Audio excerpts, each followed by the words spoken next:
La mañana en que todo cambió no tenía nada de especial para Mateo.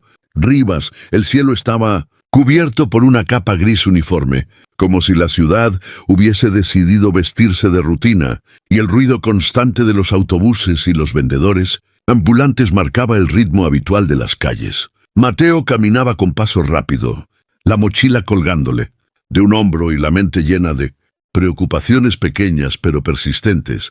El alquiler atrasado, el trabajo que no le alcanzaba para cubrir los gastos, y esa sensación de estar siempre a un paso de perder el equilibrio. Vivía solo desde hacía años, después de que la vida lo obligara a crecer antes de tiempo, y había aprendido a no esperar demasiado de nadie. En su mundo, sobrevivir ya era un logro suficiente. Aún así, sin saberlo, ese día se enfrentaría a una decisión mínima en apariencia, pero capaz de cambiar no solo su destino, sino el de muchos otros. Al doblar la esquina del mercado central, Mateo vio a una mujer sentada en el suelo, apoyada contra la pared desconchada de una panadería cerrada. Tenía un abrigo viejo, demasiado fino para el frío, y sostenía un cartel escrito a mano con letras temblorosas. No pedía dinero, pedía trabajo.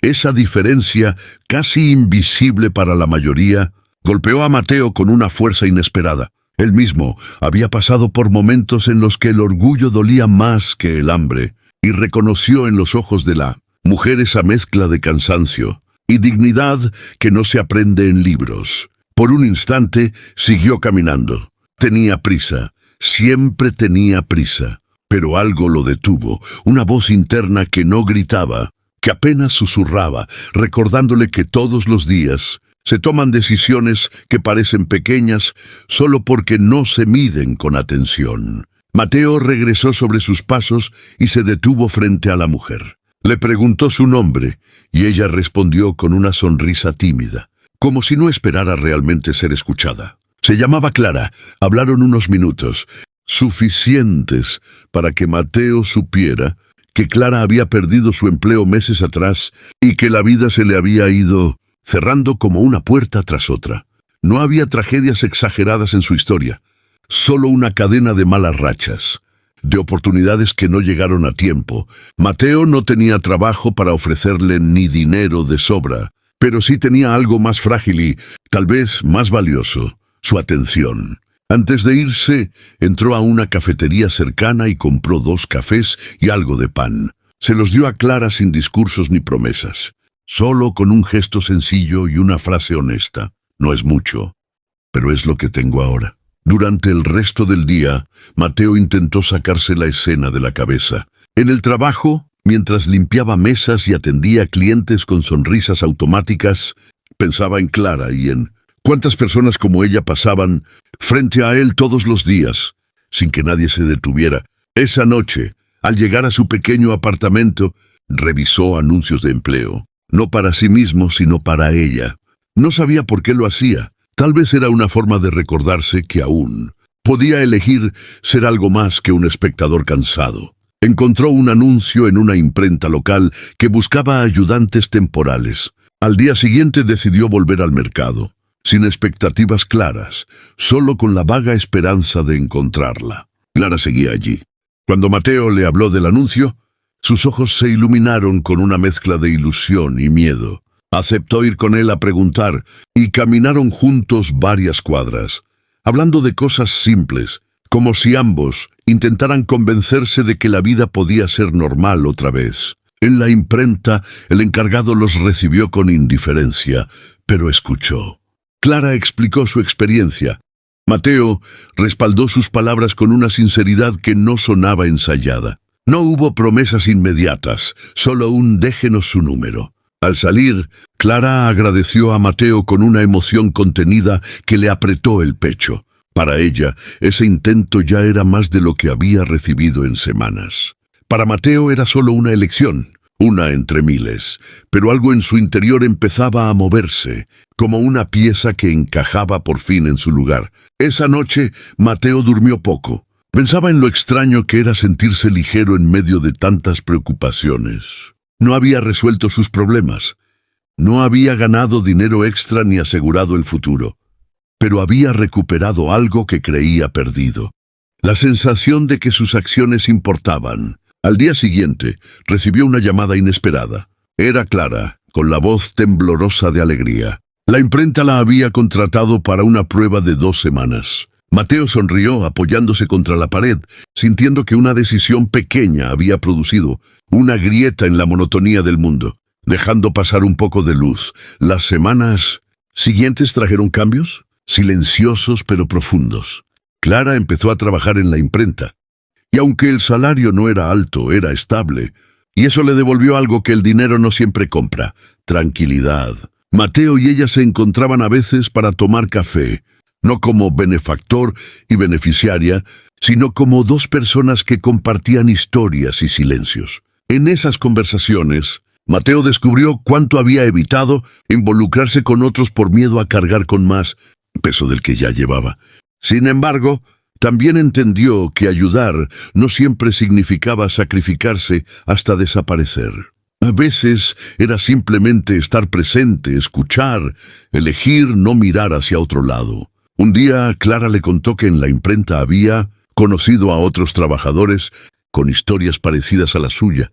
Personas que habían caído y se habían levantado gracias a una oportunidad mínima. Inspirada por eso, comenzó a organizar de manera informal una red de apoyo entre ellos, compartir información de empleos, turnarse para cuidar a los hijos de alguno, llevar comida cuando alguien enfermaba. Mateo observaba todo esto con asombro.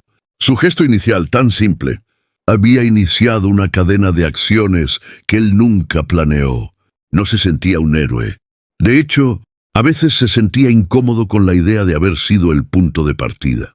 Pero también comprendía que el bien no necesita grandes nombres para existir. Mientras tanto, la vida de Mateo seguía siendo difícil. En el restaurante redujeron personal y él perdió horas de trabajo. La ansiedad regresó con fuerza, amenazando con borrar esa nueva claridad que había encontrado. Hubo noches en las que se preguntó si había sido imprudente al gastar tiempo y energía en otros cuando apenas podía sostenerse a sí mismo. En una de esas noches, recibió un mensaje de Clara invitándolo a una reunión pequeña en la imprenta. Dudó, pero fue. Allí encontró a un grupo de personas agradecidas no solo con él, sino con la idea de que alguien, en algún momento, había elegido ayudar. No lo elogiaron. Le agradecieron haber hecho algo que les recordó que no estaban solos. Con el tiempo, Mateo empezó a cambiar su forma de ver el mundo. Ya no medía el valor de sus días solo por lo que ganaba o perdía, sino por las decisiones que tomaba cuando nadie lo obligaba. Empezó a ayudar de otras maneras, recomendando a un compañero para un turno extra, escuchando a un cliente habitual que necesitaba hablar, defendiendo a un nuevo empleado cuando otros lo juzgaban demasiado rápido. No siempre era fácil, y no siempre terminaba bien. Hubo rechazos, cansancio, momentos en los que la bondad parecía no devolver nada. Pero Mateo había aprendido algo esencial. La recompensa de la bondad no siempre llega en forma de éxito visible. A veces llega como una coherencia interna, una paz discreta que permite seguir adelante. Meses después, Clara consiguió un contrato fijo y se mudó a un lugar pequeño pero digno. En una cena sencilla para celebrarlo, levantó su vaso y habló de la importancia de una sola elección. Dijo que no sabía dónde estaría si aquel día Mateo no se hubiera detenido, pero que ahora entendía que cada persona tiene el poder de ser un punto de inflexión en la vida de otro. Mateo escuchaba en silencio, sintiendo que esas palabras también eran para él mismo, un recordatorio de que no era invisible ni irrelevante, incluso cuando la vida parecía decir lo contrario. Al final, la historia de Mateo no se convirtió en una leyenda ni en un ejemplo grandioso contado en titulares. Siguió trabajando, luchando, equivocándose y acertando como cualquiera. Pero algo había cambiado de forma irreversible. Cada vez que veía a alguien en dificultad, ya no pensaba primero en lo que podía perder, sino en lo que el mundo podía ganar con una elección amable. Comprendió que la bondad no es un acto aislado, sino una práctica diaria, una serie de decisiones que, acumuladas, pueden transformar realidades enteras. Y así, en un mundo acostumbrado a pasar de largo, Mateo siguió eligiendo detenerse, convencido de que una sola elección amable, repetida una y otra vez, podía sostener la esperanza cuando todo lo demás parecía frágil.